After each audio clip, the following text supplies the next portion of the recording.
Welcome into the DNVR Avalanche post-game show live from the Toyota Lounge, the Winners Lounge, powered by your Front Range Toyota dealerships and presented by Bet365. Avs defeat the Carolina Hurricanes 5-3.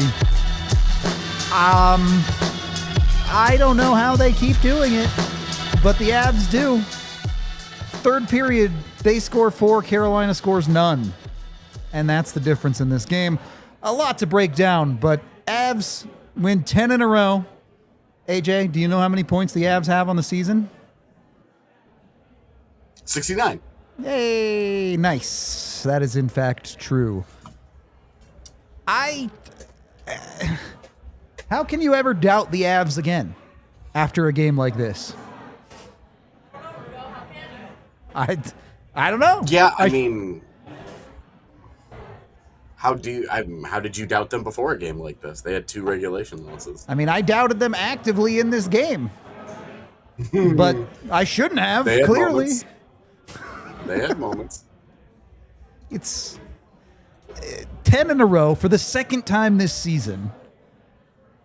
Chad had already talked about it. They have dropped 11 points total this year out of a possible 80. This team's just built different right now. That's all there really is to say about it. A lot to get into in this game, though. I actually do think there's a lot to talk about. So let's start that off with the 60-second rundown. Actually thought the first period was pretty even for the most part. Avs did not play poorly. They get a late power play that actually looked pretty good right up until it gives up a shorthanded goal, which is bad. Avs lose the first period 1-0. They come back, punch back in the second period. Gabe Landeskog man modes it to make it 1-1. And then things kind of go downhill from there. Really unintelligent penalty from Zakhar Partakov cost the Avs their power. Penalty kill even breaks one the other way. I mean, Brent Burns broke a stick. It's a mess. We'll talk about it. That makes it 2-1. It eventually turns into 3-1 on the Avs as Devon Toews gets burned on a chance at 5-on-5. The Avs are down 2 going into the third, and they score 4 unanswered goals, including 2 power play goals from Brock Nelson, a big depth goal from Jack Drury, and then Nathan MacKinnon gets the empty netter awarded to him. And that's how you get to a 5-3 final game in which Colorado just continues to be king of the mountain, especially in third periods. Did I make it in time? Close enough.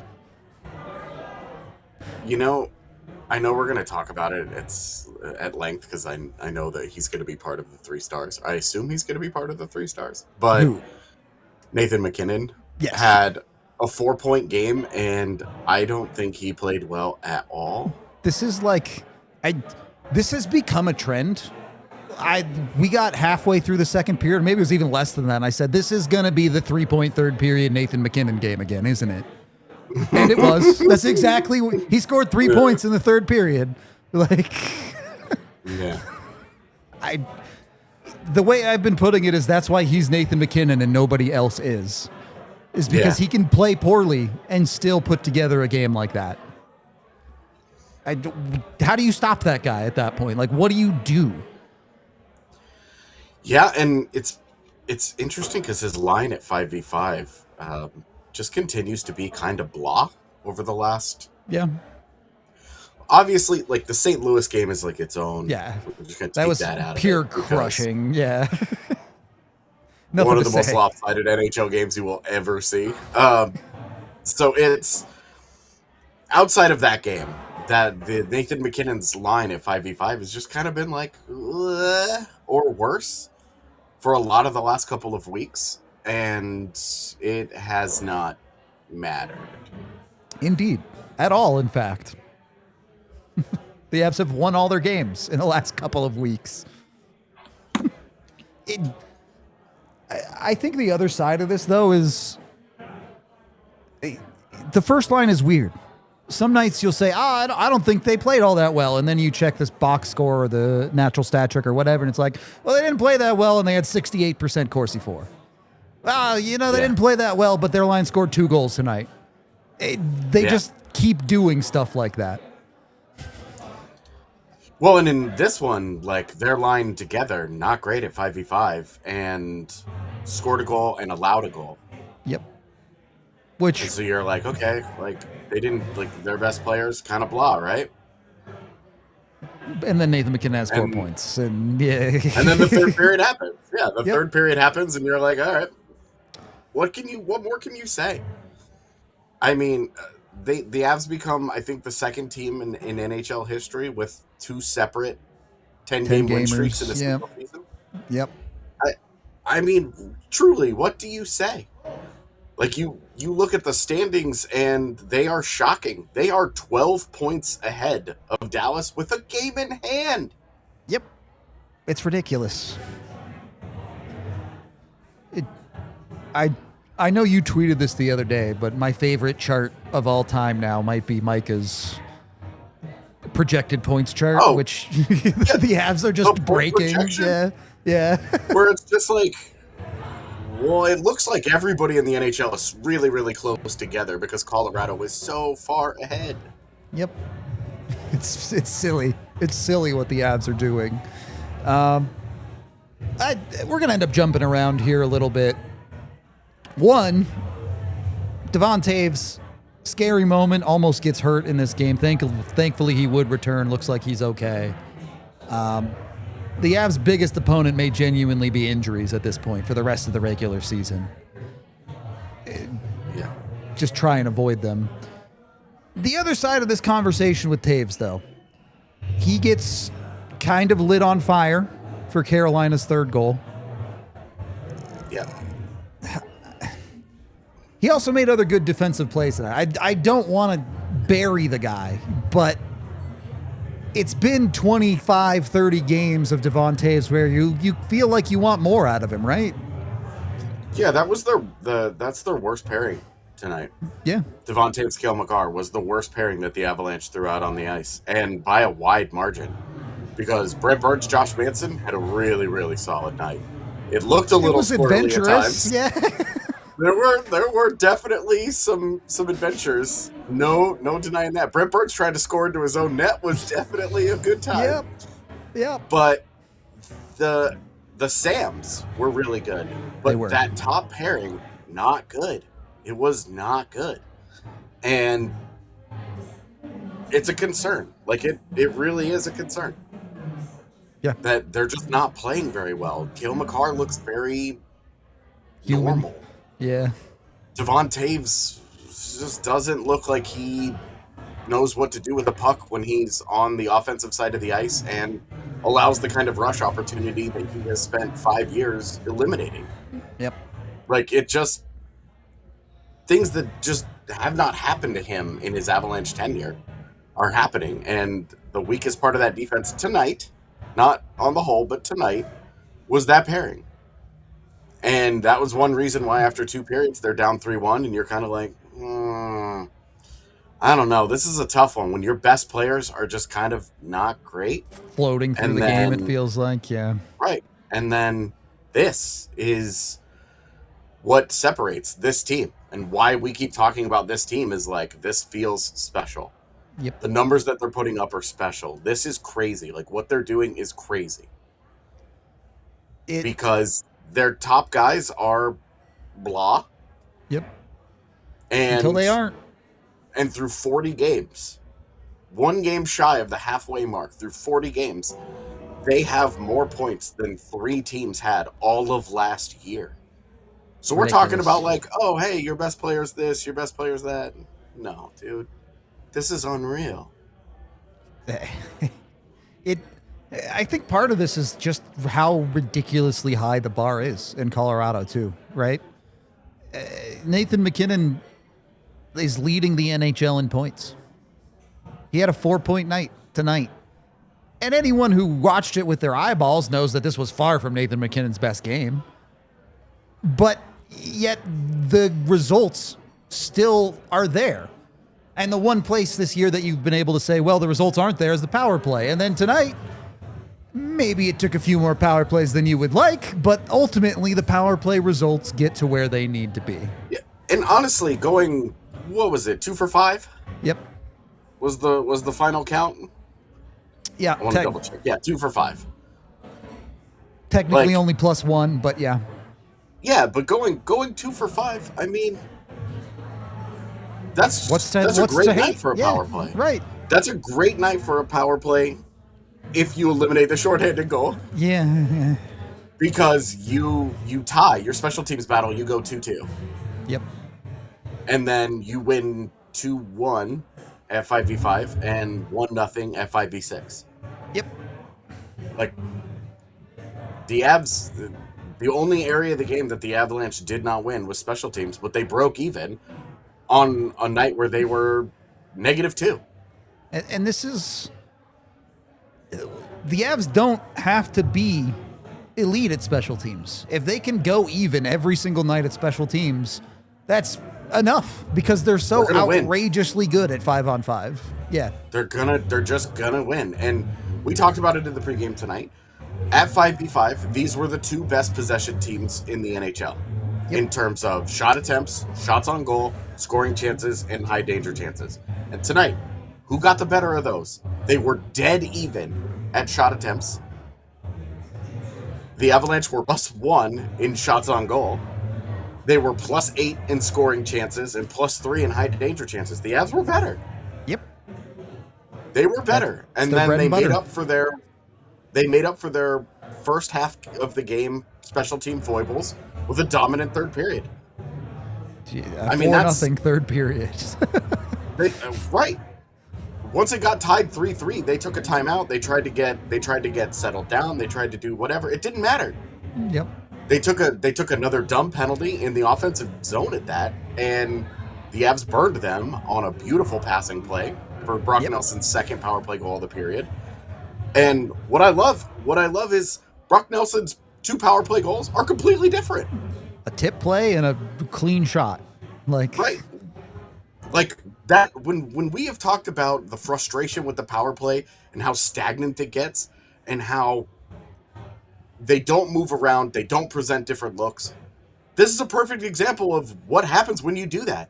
Brock Nelson on a tip play, that's not a dangerous shot, but they've got 2 Avs in front of the net screening it.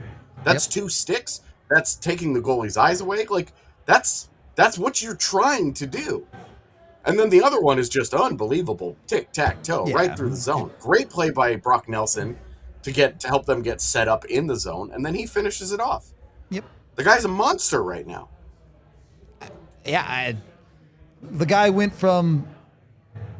I mean, I'm not even... Obviously, the start of the year was super slow, but this was a guy who started scoring at a steady pace and has now turned it up to a pace where 30 goals should realistically be the objective for Brock Nelson's season. That is within reach. And you're right. In the second half of the season, if things go really well, he could put up 35. Like... He has a career high of 37 5 years ago with the Islanders. Thing is 5 years ago. That's kind of what he's within chasing reach. Right now. Within reach. Does he get there or not? Whatever. You got to play the games, but the amount at which he's fixed the Avs 2C problem is ridiculous. Not. So he has 2 more points in this game, right? Yep. That puts him at 30 points in his last 31 games. That's a A+. point per game guy. Yep. Eat your heart out and And have it's some not Kadri. Right. It's not like a 2-week stretch where you're like, yeah, all right. Like, It's been 2 months. that's 31 games. Yeah. Since the start of November, it's been aces. He's been unbelievable for 2 months. And it's not just the goal scoring. If you look at, he's taking on hard defensive minutes. And again, if you listen to the pregame pod, we talked about this. but he's taking on hard defensive minutes. And what does his line do at 5v5 tonight? Brock Nelson at 5v5 with Arturi Lehkonen and Val Nichushkin. They played 9:51 together. Shots on goal are only 5-4. Great, right? Like, that's not amazing. Event. But Yeah. scoring chances are 7-2, and high danger chances are 3-2. They're creating You're the quality. winning. Yeah, you're winning. We do need to take our first break of the show, so let's make sure we hit that. And then a birdie told me we might have a call-in after that.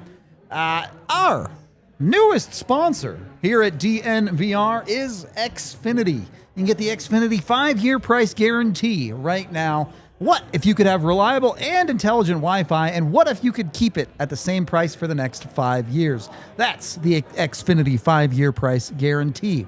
Imagine Wi-Fi that makes everything in your home work together, that finds and fixes problems before you even notice them, like the super intelligent Wi-Fi with a sixth sense. All your devices working in perfect harmony for 5 whole years. Take it from me, a lot can change in 5 years. Championships are won, records are broken, dreams grow bigger, but what if your Wi-Fi could stay reliable and the price should stay put? You can lock in your price and unlock the possibilities with Xfinity. Learn more at xfinity.com. Xfinity, imagine that. Of course, select plans only and restrictions apply, but head over to xfinity.com today.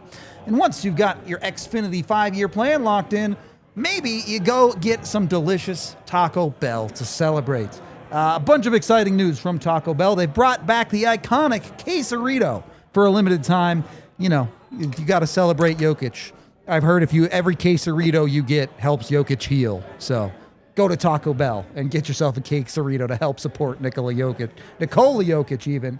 The quesarito is also just genuinely delicious. Like, you cannot go wrong with one. Highly recommend. Highly recommend. Or if you want something simple, you can always get the, I'm a big fan of the potato and cheese burrito. Nothing fancy, but it's good Spicy stuff. potato taco. We're on the same wavelength for sure. You know what it's like. The Taco Bell stuff is the good stuff. Jump in with them. Get all the fans on board and encourage Jokic to end this drought and try the iconic product. Also, if you're a Buffs fan, they have Buffs boxes, a great deal for a whole meal. And you can vote on which 2026 CU Buffs players you want to put on the collectibles from Taco Bell. Live Moss at Taco Bell. Second period of the DNVR Avalanche podcast. Do we have the call in? Are we good to go? Cool. Let's go over to the courtesy call with Bailey Curtis, who's all the way out in Raleigh to witness this one firsthand. You know, I wondered, Bailey, if getting away from Ball Arena, you might experience your first loss, but no. Apparently, you are the magic lucky charm.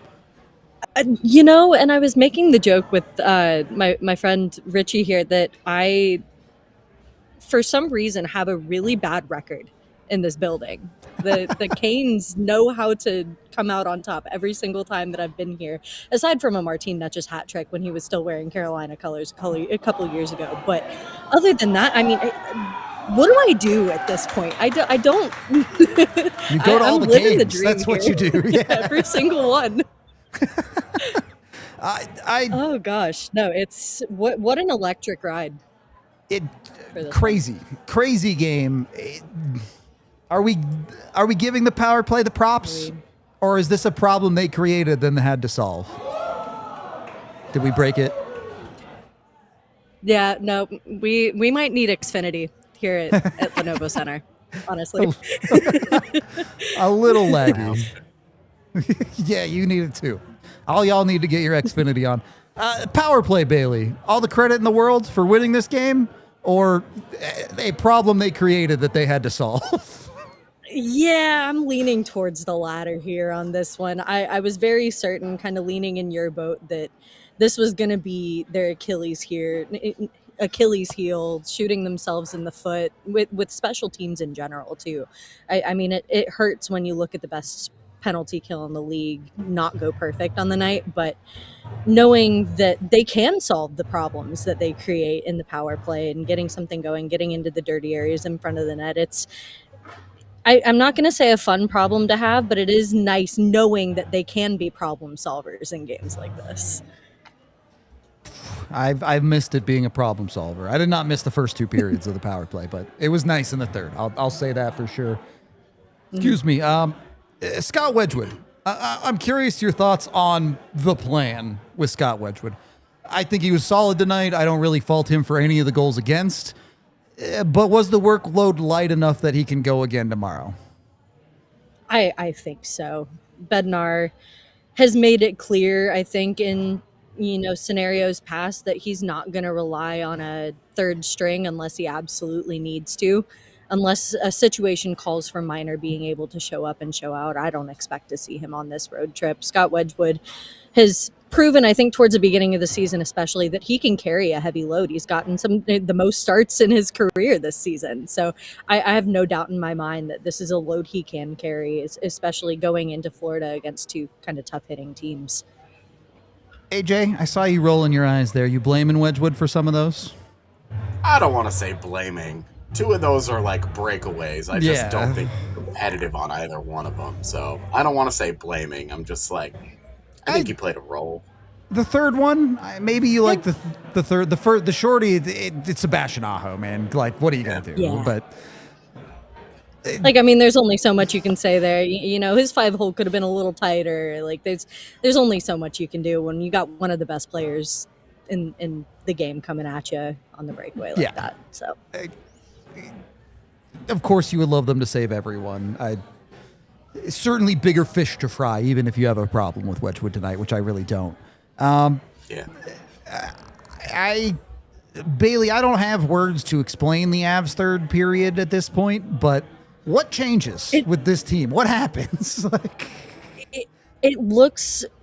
I don't know what fire they lit under their butts in the locker room during that second intermission, but they came out with jump and drive, and it looked like a completely different team. And that's been the identity of the Avs this season too, and is coming out. They're the best third period team in the league, and they do that for a reason. There is some magic that happens, or I don't know, call it magic, call it the leadership in the room, call it whatever may have you, but they just looked like they were ready to play. And especially it's really nice to see, especially considering the hole that they got themselves into during the second period. They looked like they had lost some of their jump, but they looked like a completely different ready to play team coming out in the third. And I mean, it's a wonderful sight. I don't know as though I have exact words to kind of tie it to,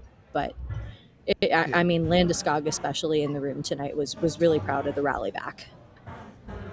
She should be. I mean, it's incredible stuff we're seeing from the Colorado Avalanche, and I think it's important tonight to look at it coming from everywhere, right? Yes, obviously the power play scores 2 goals, and that's great.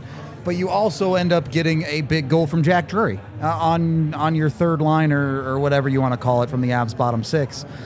It's not this world where the Avs are leaning on 1 or 2 players to be special for them. They're getting it from everywhere. No, and I will say that Bednar was really, really quick when I had asked him about the effort from Jack Drury tonight and getting back on the board. He was really, really quick to give that entire third line credit for what they did. And I think, yes, you want to see that production from your top guys, but knowing that you can get that from your middle 6 is huge, especially in a game like this where against a very aggressive Carolina team, knowing you have that depth working in your favor is huge. Is there a world where you can spread out the success maybe to all 3 periods a little bit more, or are you content with the Avs getting it done the way they are? It's a little bit of a heart racer. I don't know if it's good for my heart long term for them to keep going the way that they are, but it creates for fun storylines. It creates for good entertainment. And while the second period may not have been a fun one for Avs fans, I'm sure they're super happy with, being able to jump that many times during the third period and being able to celebrate as much as they did. I'd love them to spread the love a little bit, but I'm not exactly mad with the dramatic fashion in which they ended this one.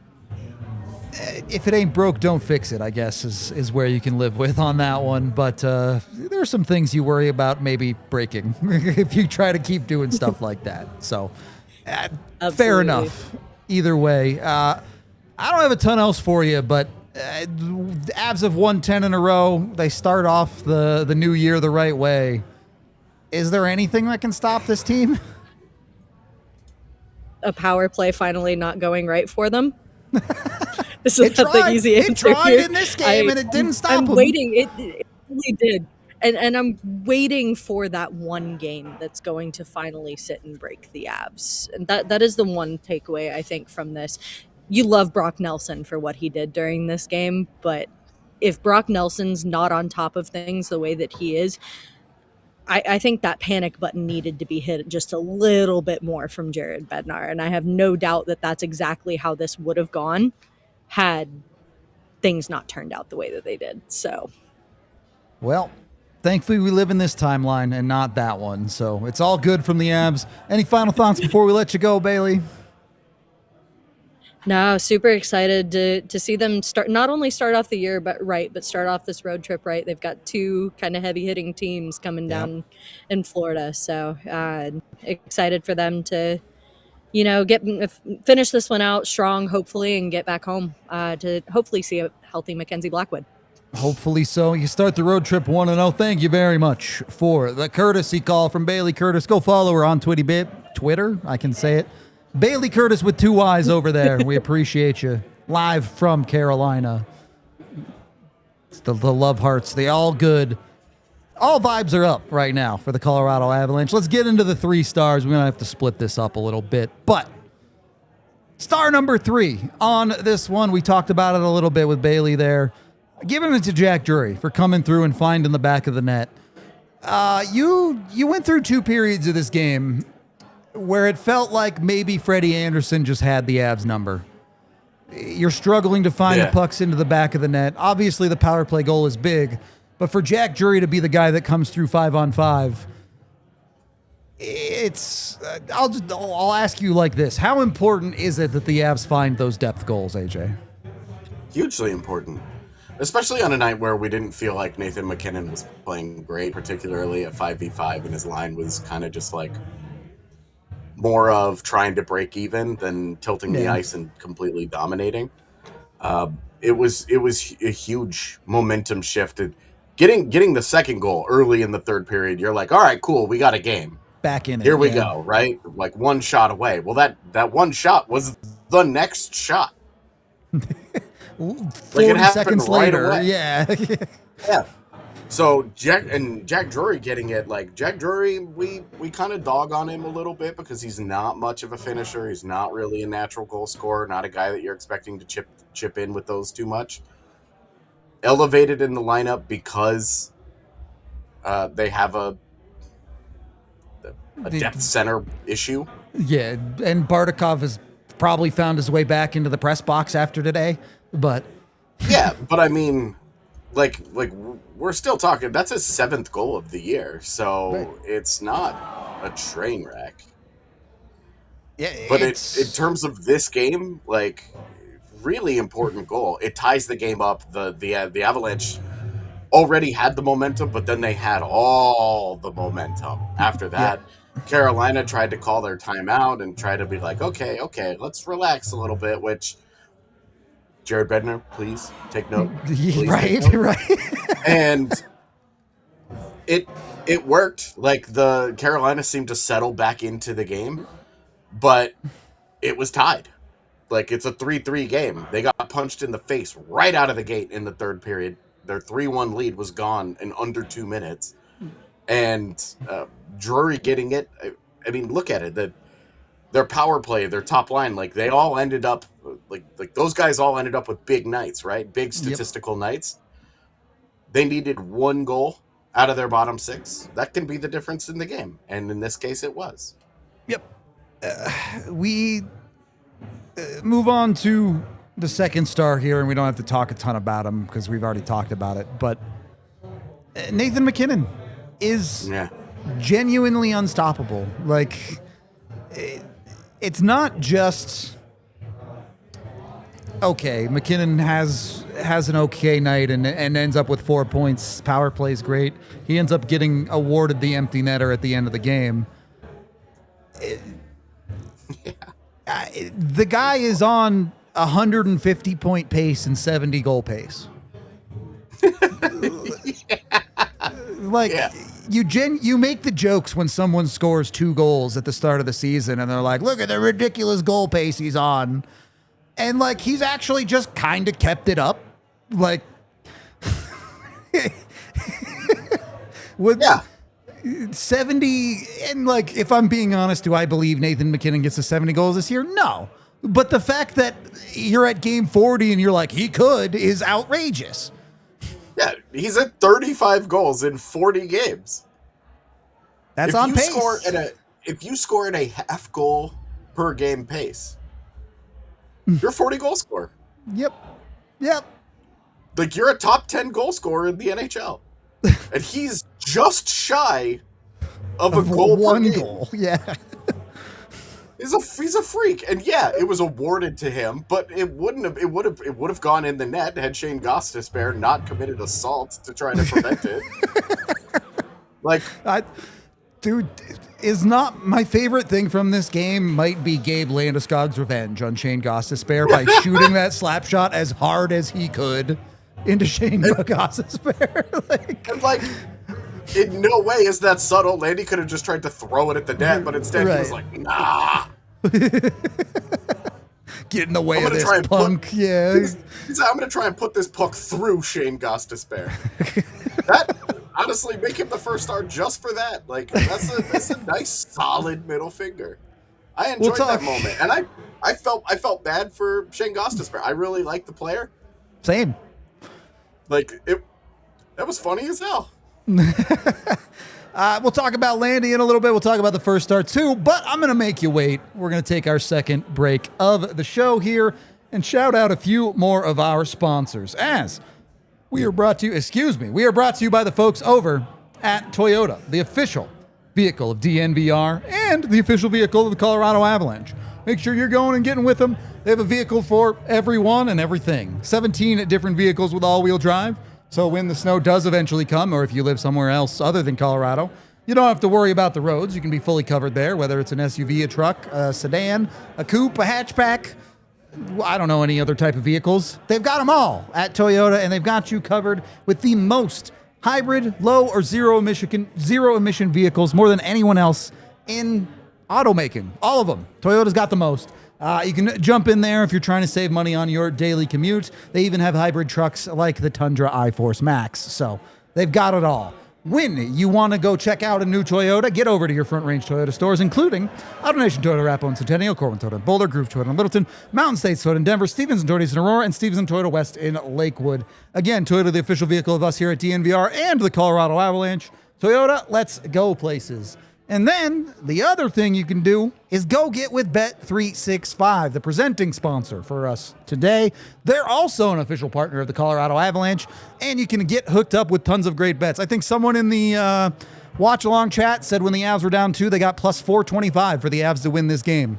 Feels like a good bet to bet the Avs when they're down right now, especially if it's before the third period.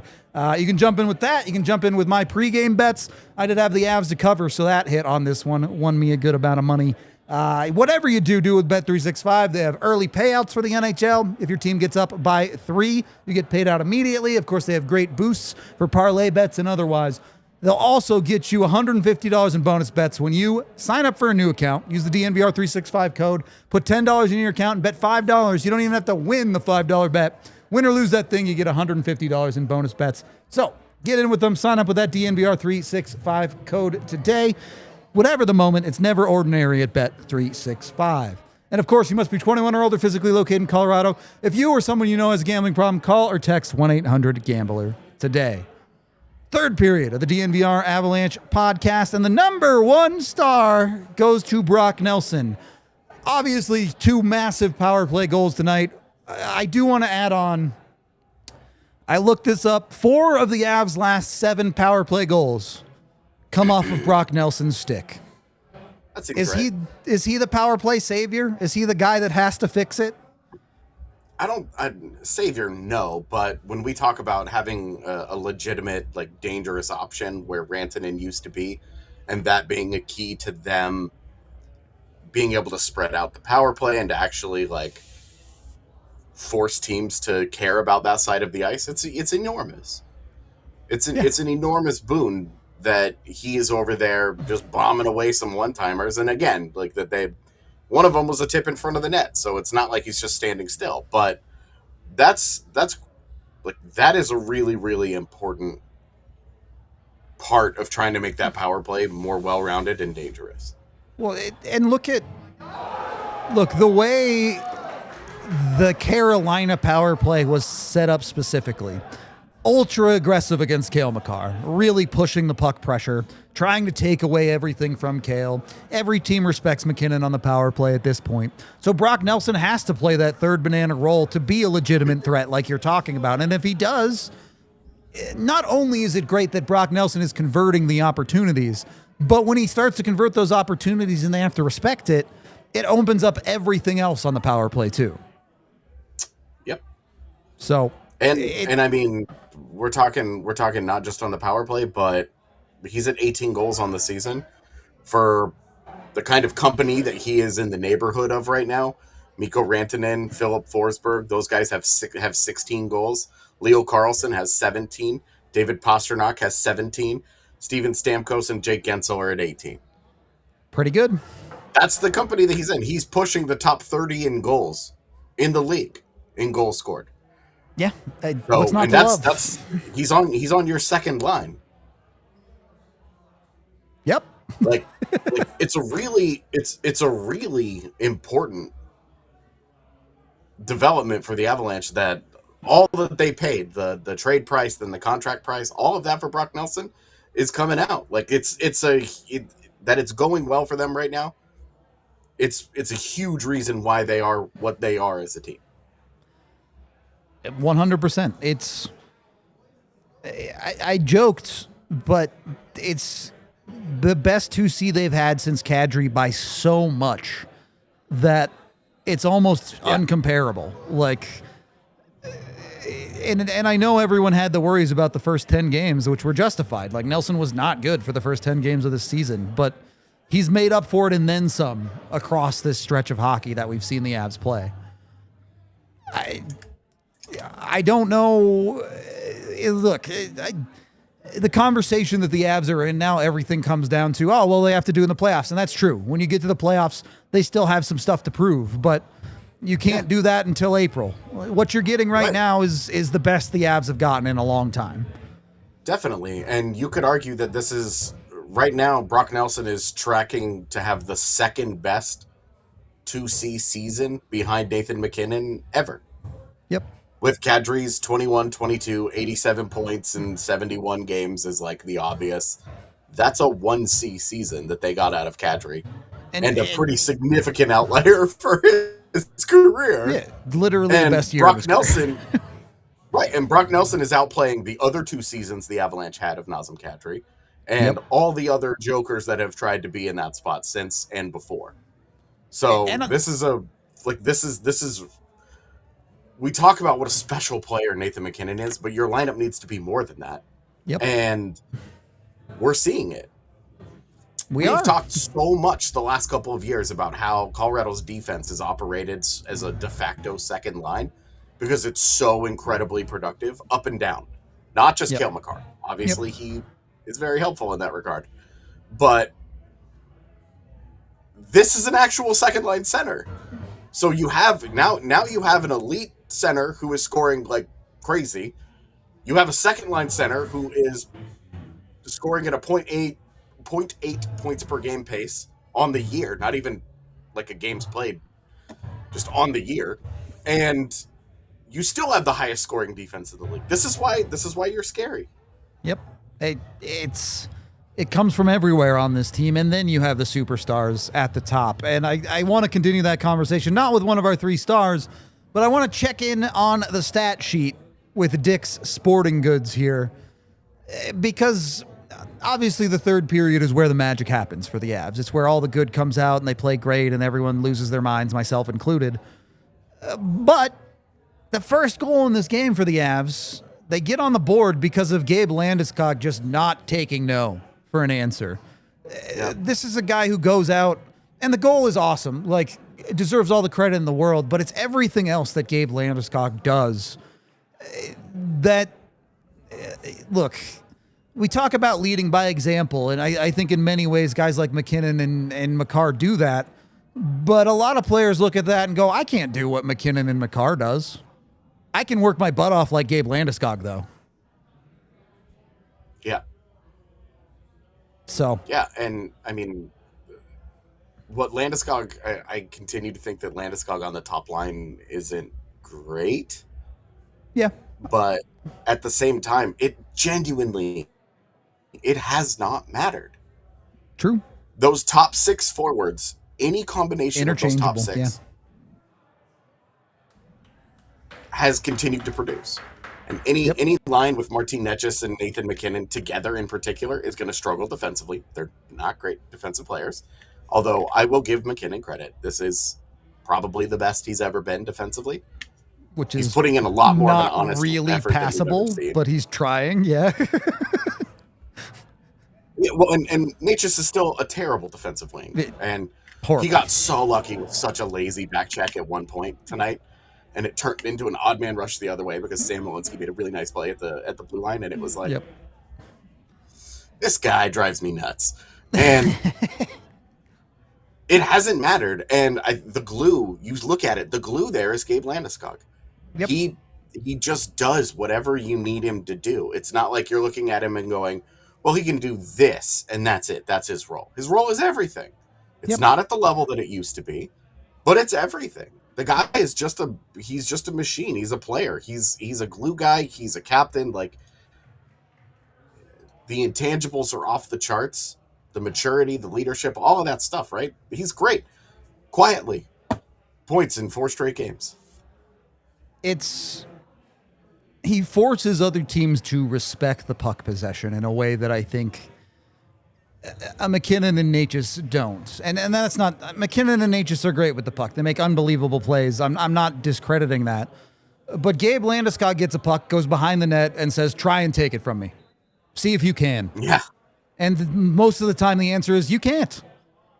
Gable, one hand on the stick, one hand fending a guy off, find ways to get pucks through dirty areas that force defenses to have to adjust. They have to play below their goal line. They have to find ways to respect Gabe Landeskog, or else he'll put a wraparound in on you like he did in this game. So it's one of those things, one of those players that make sure the Avs continue to have a multi-dimensional attack in a way where you can't just say, oh, the Avs do this one thing.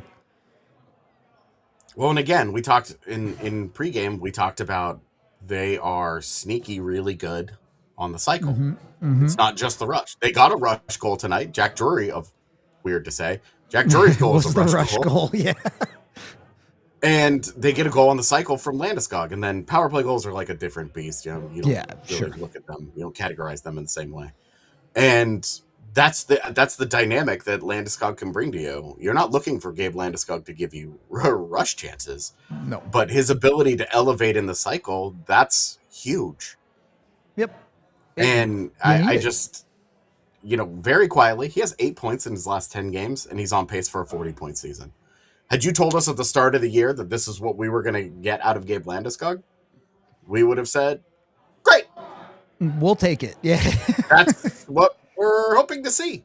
Yep. That's what you're and getting. that's with a couple of goals pulled off the board. Like he is. Right. And you want to know the difference between previous iterations of the Avalanche and why this Avalanche team is so good in the third period? It's maturity. The number one thing is maturity. And it's impossible. It is not a tangible thing. I can't point to a number and say there's this and there's this and there's this. But it is impossible to not credit Gabe Landeskog's return to the lineup and return to the locker room every single day as being the emotional center of the team and the adult that Nathan MacKinnon kind of needed to play off of. There's a guy at the top. And he sets a different kind of tone. There's a physicality, there's a nastiness, there's a sandpaper, there's a guy that'll bark at people in a way that is not like Nathan MacKinnon, where you're like, yeah, his nickname is the dog and he always screams at everybody. But when Gabe speaks up, you take it seriously. Like Nathan MacKinnon screams at everybody, so it's just Nate being Nate. You can tune that out a little bit, right? But when Gabe Landeskog gets up in your grill, like, it's a little scarier. And that maturity has manifested in, that's why they're a dominant third period team. And I mean dominant. Rudo, would you like to know how dominant? I would love to know how dominant. The Avalanche's goal differential in the third period, plus 38. If you took away their goal differential from periods 1 and 2, guess where that plus 38 goal differential would be in the NHL's ranks? First. 1! It's dumb. It's still 1! And it's 1 with a little bit of breathing room, because Dallas is 2 at plus 30. 8 goals better in the third period alone. Oh, I'm sorry. There's Tampa Bay down there at plus 32. So it's only 6 better than second best. But That's it's not still like crazy. Their first 2 periods aren't like slouches either. Like, they're still positive goal differentials in those periods too. For the record, they are second in the NHL in goal differential in periods 1 and 2. Ridiculous. The team genuinely feels unstoppable. It is games like this that makes them feel unstoppable. Carolina is very good. Yep. They are very good, even with some of the injury issues that they have. No Seth Jarvis, no Jacob Slade. Like, those are big losses, meaningful losses. Sure. They had a 3-1 lead. Yep. And then they didn't. They were like 5th in the NHL in the standings. I guess 6th in the NHL in standings tonight. Yep.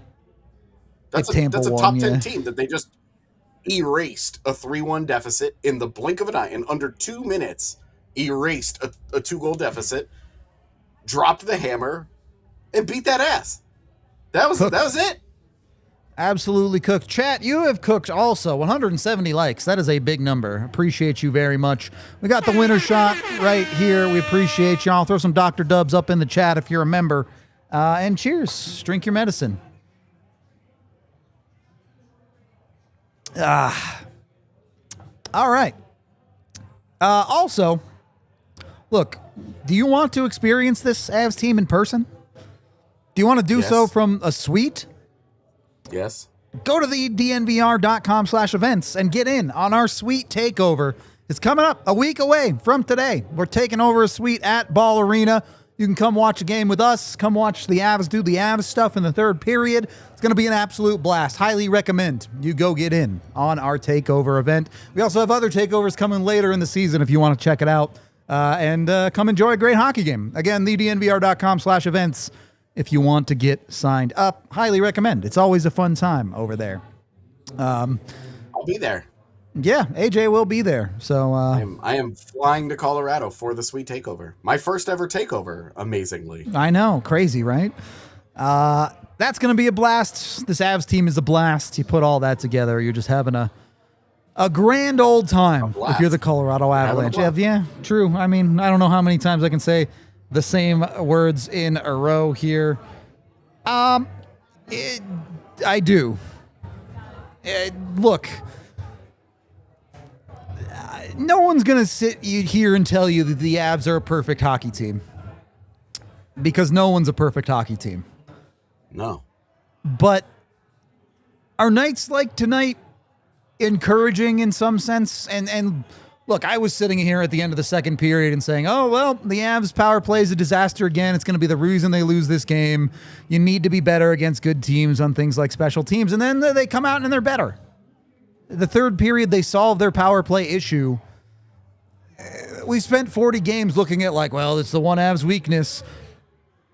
And I'm not going to sit here and tell you it's solved because of this game, but is it at least encouraging to say, hey, it got the job done in the end tonight? I don't know how you say no.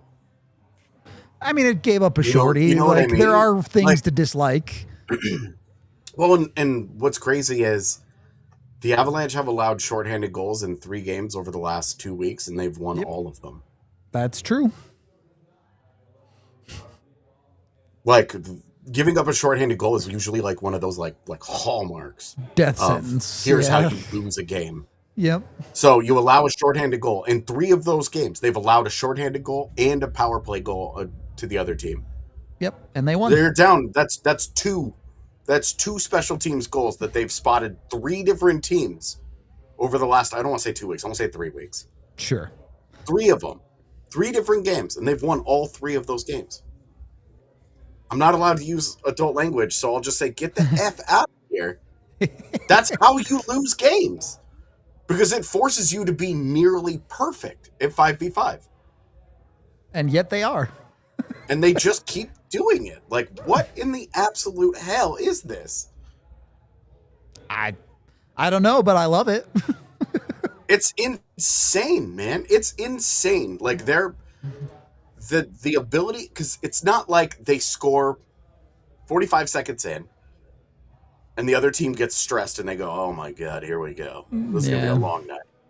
They don't do that every night. They do it a lot, but yeah.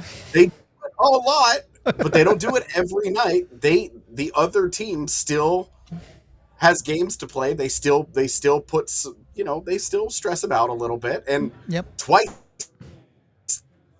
in the last week, they've had 2-goal deficits going into the third period, and they've won both games. Yep. This one, like, by the end of it almost felt comfortable. Like, it was. Were you ever stressed with the goaltender pulled? Was there ever a moment where you were like, oh God, oh God, oh God, oh God? Nope. The Avs were fine. I know ultimately the Avalanche were awarded a goal at the end, but there were at least 2 infractions that they could have called against Carolina in the neutral zone where Avalanche players were like, we getting got mugged. The puck, we can do this. Yeah, exactly. Like, they all look a little bit different, but in the end, they feel the same. Because you're going, how do these guys keep doing this? Well, that's almost makes it more impressive, right? Is obviously the third period is dominant and all of that, great, but none of these wins are created the same. The Avs can win games. They can beat you in any number of different ways, whether it's scoring early, whether it's scoring late. Now you're starting to add at least somewhat of a threat on the power play. They scored one the other night, too, even if that game was over. You can play a low event game and the Avs can bop you. You can play a high event game and the Avs can bop you. It's hard to find a weakness right now. You're trying to find the Avs soft spot in the armor, and maybe even you could even argue Carolina found it in their special teams in this game, and it just didn't matter. Yeah, and I think it's also important to note that this is their backup goaltender in net against what would be their starting goalie by choice. Sure. Like if all things were even and everybody was healthy, game 1 of the postseason, Freddie Anderson is their goaltender and Scott Wedgwood isn't Colorado's. Job and done. They still did that. Yep. And like it's not a perfect performance at all strengths. The Avalanche gave up 16 high danger chances, and I think 12 of them ended up on net. Like, that's stressing out your goaltender. That's not the easiest workload. They put him under it a little bit, and he responded. And he's like I want to say quote unquote backup, because Scott Wedgwood has been. It's pretty tan to me for sure. Yeah. Lights out this year. But it really 18, is. 1-4 now. Like it really is Omar Swayman of Boston a couple of years ago. Yep. Like, it's the same. It looks the same. After 40 games, Boston was 32-4-4. With a plus 68 goal differential. Like, they were leading the league in goals and goals allowed. Pretty similar stuff, yeah. Very, very similar. It's the same level of dominance as what we saw. And I know everybody goes, yeah, well, how did that turn out? Yeah, they lost in the first round to a team that went on to win 2 straight Stanley Cups. Yeah. Like, it's not like lost in 7, by the way. Like, we're 5 seconds away from moving on in that series. And the Florida Dynasty talk doesn't happen. Right. It's a whole different world. that was the first of the Stanley Cups that they made. That's the year they lost to Vegas. Yeah. But it still is like that ended up being like Florida over the last couple of years has been the defining team. Even though they lost that year, they've made 3 straight Cup finals. That's the team Boston lost to. Yep. So it's not in like hindsight, you're sitting here going, yeah. like I know I keep seeing this. Oh, well, what happened? What happened to those teams? What happened to Tampa Bay? Tampa Bay was beat to hell in that series and got smoked by Columbus. And that Columbus team, by the way, abnormally loaded for an 8 seed. Yeah. Went all in for an 8 seed. Yeah. Right. That was like the Bobrovsky, Panarin, Duchesne, somehow like Ryan Dzingel. And it also took like a quadruple overtime win to start off that series. Like, right. Like there's just I keep seeing this like, oh, well, what did it mean for them? Oh, the President's Trophy has a curse or whatever. And it's like, just be the best team. And if somebody beats you in the postseason, then hats off to them. Right. But smoke all these dudes. Like I just keep winning. Don't lose. Right. 2 things there. 1, don't ever lose again. You can't win in the playoffs till you make it to the playoffs. 2, statistically speaking, across the course of the NHL, the team that wins the President's Trophy is the most likely team to win in the playoffs. Like, yes, the NHL playoffs are crazy, and it's fair. The NHL playoffs are crazy, and it's really hard to win. But the 1 seed wins, it's like, what, 21% of the time or something? Like, they're by far you're most likely to win if you win your division and conference. And then President's Trophy, whatever. 1 seeds have won more Stanley Cups than any other seed. So it's like, get that out of here, right? Mm-hmm. But I'm just look at the rest of the league. Look where they are relative to the rest of the league and go, who scares you? Obviously, Dallas scares you. Yep. You can't beat them. They've had your number. They scare you. Absolutely. Yep. But everybody else, not really. Everybody else, you're kind of like, okay, great. Like, and frankly, nobody out east scares you because you're only worried about one team from out east, and that's when you get through 3 rounds. Yeah. And at that point, you feel good. If you don't feel good about your team in a Stanley Cup final, you're crazy. Yep. Do want to take a break real quick here. It was pretty brief from Bednar post-game, but he did talk a little bit about this one, so let's hear from Coach. Coach, the word resiliency we keep bringing up all season. Just what can you say about especially the third period effort tonight from your guys? I mean, it was a great effort, right? Be easy to pack it in, but I thought our guys, like as soon as the puck hit the ice in the third, they were determined. Earned a couple power plays, and then it was great to see our power play capitalize. There was a little frustration early on because of the pressure that they put on you, but they found a way to kind of stick with it and get better on that unit as the game went on, and they come up with a couple of huge goals, and we had a great third period. It was great to see our guys sort of dig in and do what they needed to do, and sometimes you need a little luck with that, and we got it tonight, and we're able to get the result. Gabe mentioned that maybe it was a little frustrating first few on the power play, but you finally get that cracking. What changed in your eyes for that?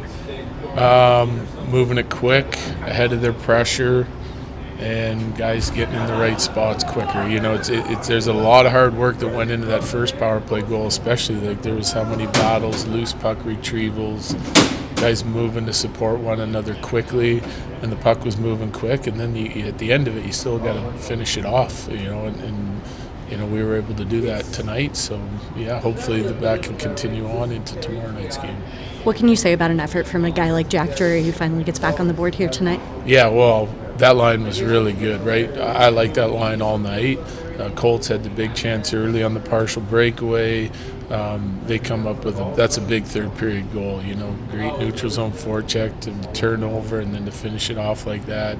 But did some heavy lifting on the defensive side of it too as well. So those guys were certainly excited to play back in this building. You know, they spent a bunch of years here between Marty, Burnsy, and Jack, and I thought all 3 of them had really good nights. Like Burnsy on the back end was a horse back there, getting pucks out of the zone, you know, making sure they didn't go for icing, getting us some pucks that we could chase down in the neutral zone. All 3 of those guys were very impactful.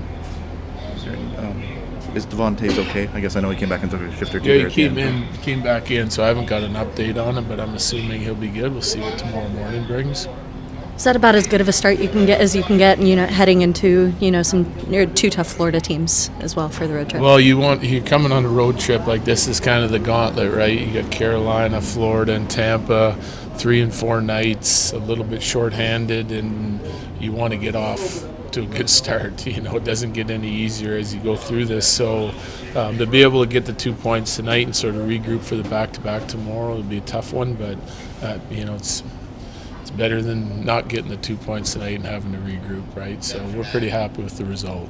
You talked a little bit about Taylor McCarr this morning and how much he's impressed you with the Eagles. What did you think of his game tonight? Yeah, he was all right. I mean, that's not an easy game to play. There's pressure on you every time you touch the puck. But he was physical, and he did his job tonight. They didn't see a ton of ice time as we fell behind, but we were using them in the third period, and they were solid defensively. So I got to be happy with the effort against a really good team. What did you think of the first 2 periods? It didn't look sharp compared to the normal standard, but just what did you think? I thought it was evenly played game, hard game to play, we gave up a shorthanded goal, a power play goal, an even strength goal, got one of our own. It's not like I didn't like them. We had some chances, they had some chances, but we found ourselves behind, and then I really liked the third, obviously. Thank you so much, Coach. The gauntlet, the Avs are in it, but they're coming into it. This makes it 10 straight wins. We are in overtime, of course, where the conversation continues online at thednvr.com. Chat, almost 500 of you in here. We appreciate the support. That's absolutely a crazy amount of people. And you've hit over 200 likes, so I'm not doing another shot, but I will finish this Coors Light can for you. How about that? Is that good enough?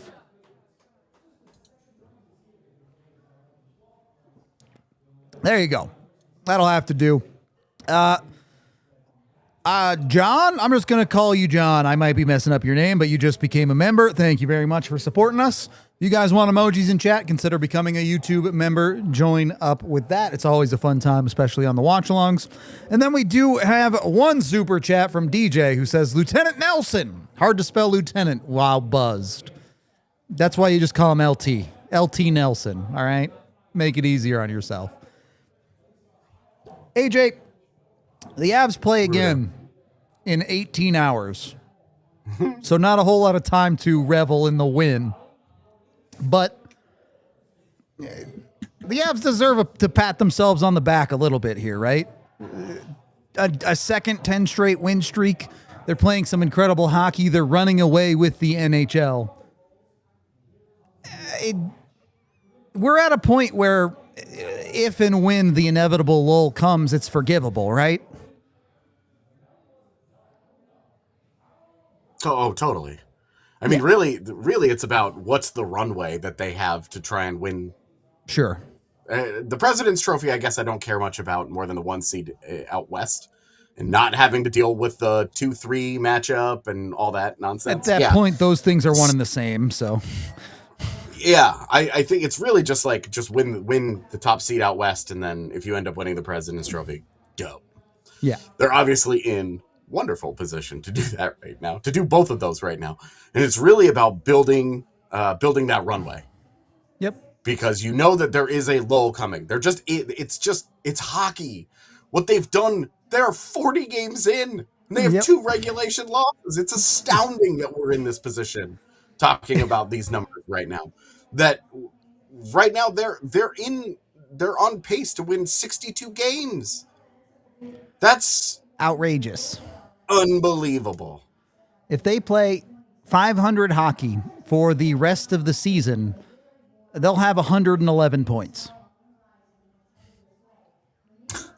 And is that enough to win to win the President's Trophy? Maybe. To win the top seed? It might be close, yeah. Yeah, right. It is close enough now that they could, I don't know if they will mathematically clinch a playoff spot anytime soon, but you know that teams that make the playoffs usually do it, 90-ish.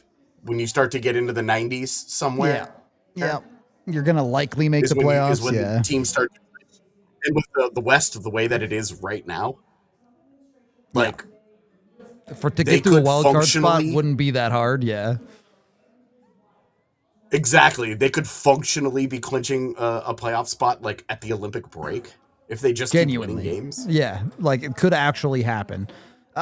Super late super chat coming in here from Benny, who says, "Hey AJ, I binged some older DNVR pods last week. Where did you get the term SS Ryjo from for Ryan Johansson?" One of our listeners at the time said it during a watch along, and I thought it was incredibly funny, and just kept using it. He did turn like a boat at the end there, didn't he? So. Because he was a sinking ship. Ha! All right. Well played. Well played, Tiff. That's so good. And, like, I say that knowing me at my absolute most athletic would not live up to him at his hips destroyed moments. But dude, you could chop one of his legs off and he would still be a better hockey player than either of us combined. Right. Like, but compared to the NHL competition, it was rough at the end there. Yeah. Anyway, Avs are a turbo nuclear powered wagon train ship space. Not enough superlatives in the world. I'm good, AJ. Any final thoughts here? Yeah, just the last thought is that we used to talk about, could the Avs get to 70 before somebody else gets to whatever number, right? Well, now it could be 60. Yep. Like Dallas's 4-4-2 in the last 10 has opened it up to. You go win tomorrow night, and you made it to 70 before anyone made it to 60. Right. Like it's the numbers are honestly bonkers at this point, and it's. Yep. I just want to stress, please enjoy this. This is very, very likely never going to happen again for your favorite team. Just please. This may never happen again for any team. Yeah, we said that when Boston was doing it, and now a couple years later, the Avs are like right there, neck and neck with them, and so I'm like, I don't want to rule it out, especially with how many games go into overtime these days, which has really helped the Avalanche. It has. It really helped the Avalanche early. Lately, they're no Vegas. Like, I'll tell you that much.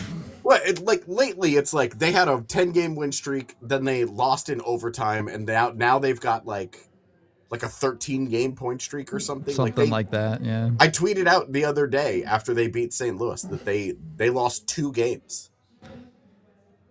Like one in October, none in November, and one in December. In regulation. Like, just silly. Enjoy this. This is incredibly special and fun.